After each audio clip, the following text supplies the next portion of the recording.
দুনিয়াতে ওলামায়ে কেরাম যারা আছে তাদের সান্নিধ্যে যান, তাদের কাছে যান। ওলামা তুলাবা সুলাহা আওয়াম সবার মাঝে একটা মহব্বত তৈরি করেন। খতিব সাহেবের কাছাকাছি গিয়ে বয়ান শুনবেন প্রতি জুমায়, সবার আগে আগে মসজিদে যাবেন, আজান পড়ার পর সবার আগে আগে মসজিদে যাবেন। এইভাবে আমরা প্রতিটা সময়কে আমরা মূল্যায়ন করব। বলেন সবাই ইনশাআল্লাহ। মূল্যায়ন করব তো সবাই ইনশাআল্লাহ। আল্লাহ তৌফিক দান করেন। তাহলে একটু সর্বশেষ প্রশ্ন করি, বলেন তো প্রকৃত জীবন কোন জীবন? দুনিয়া হালাল ভাবে কামাই করা নিষেধ। হালাল ভাবে কামাই করতে গিয়ে কি ভুলে যাওয়া নিষেধ?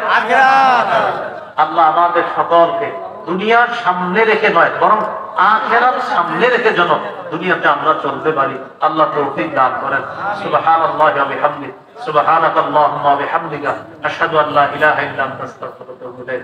একটা ঘোষণা দেওয়ার জন্য বলা হয়েছে, মিম্বরের আমানত আমার সংকলন, এটা পঞ্চম ষষ্ঠ খণ্ডও বের হয়েছে।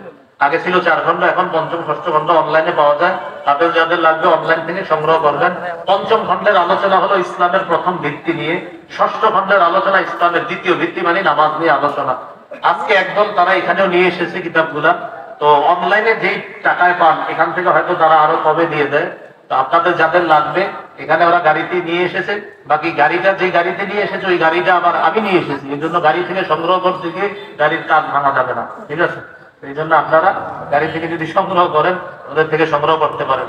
প্রথম খণ্ডটা যারা দিবেন স্বামী স্ত্রী একদম মুখস্থ করে ফেলবেন। আমি বারবার বলি 64টা অধিকার সন্তানের প্রথম খণ্ডে, এটা একদম জামাইবু মুখস্থ করে ফেলবেন, ওই আলোকে সন্তানকে বড় করবেন। দ্বিতীয় খণ্ডে শিরিক বেদাত কুফর তাওহীদ, তৃতীয় খণ্ডে হালাল হারাম, চতুর্থ খণ্ডে স্বামীর 24টা অধিকার, স্ত্রীর 19টা অধিকার, পঞ্চম খণ্ডে ইসলামের প্রথম ভিত্তি।